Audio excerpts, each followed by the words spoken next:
Have you ever wondered why things fall down? Let's discover the invisible force that pulls everything together. Meet our friend who will guide us on this adventure. Here's our beautiful Earth, spinning in space.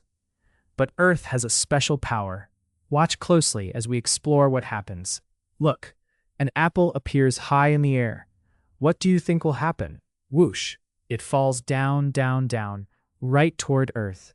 But wait, does this happen with other things too? Let's find out. Here's a ball, a feather, and a book, all floating high above. Watch what happens.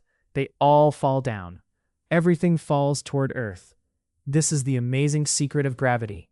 Earth has an invisible pulling force, like magic arms reaching out in every direction. These invisible arrows show how gravity pulls everything toward Earth's center.